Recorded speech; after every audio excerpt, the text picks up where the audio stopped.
කවුරුත් නොදන්න ඔබ මනසේ නිහඬව බර වුණ දේවල් ඔබටත් තිබෙනවාද? ඒ නිහඬ බව කියවෙන කතාවයි මේ. අපේ කතාවේ නම සඳ දිවි.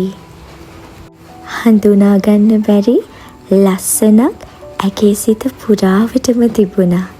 සඳ දිවි හැමෝටම ආදරේ. බලන සෑම කෙනාටම ඇය උදව් කරන්න හරීම කැමතියි. ඒත් ඇය තමාගේ දුක ගැන කිසිම කෙනෙකුට කිව්වේ නැහැ. ඇගේ දිනපතා ජීවිතේ බැලුවොත් හරිම සාමාන්‍යයි.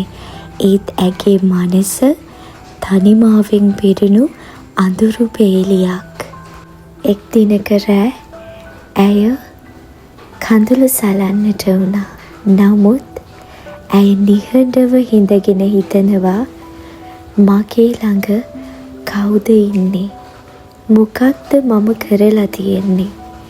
මෙවැනි දුකක් කවුරුත් නොදන්නත් ඔය දුක මතක් වෙන්නේ ඇගේ හදවතට පමණයි.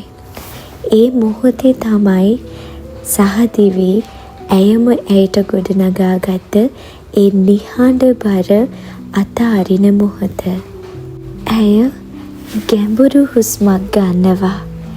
හරිම සිනා මුහුසු මුහුණින් කඳුලක් නැති මුහුණින් නිරවුල් නිහතමානී හුස්මක්.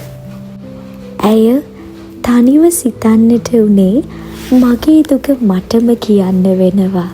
කවුරුත් අහන්න නැති වුණත් ඒක තමයි හරිම දේ.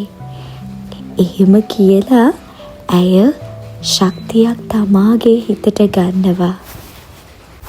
ඇය තමන්ගේ දරුණු දුක අස්සේ තමන්වම නැවත හදලා ගන්නවා. සහදිවි තමන්ගේ හිතටම කතා කරලා කිව්වේ මට දුක් දුන්නා කියලා මම බිඳෙන්නේ නැහැ. මම පසුබට වෙන්නේ නැහැ. මට මම ඉන්නවා.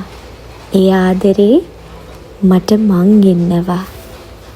ඔබත් සමහර දුක් හදවතේ තියාගෙනම ජීවිතේ ගෙවිලා යන්න ඇති. එන සෑම දුකක්ම ඔබ වෙනුවෙන් දරා ගන්න ඇති. නමුත් ඔය පුංචි ඇස් දෙකේ ඔබ වෙනුවෙන් කොහේ හෝ බලාපොරොත්තුවක් තියෙන්න ඇති.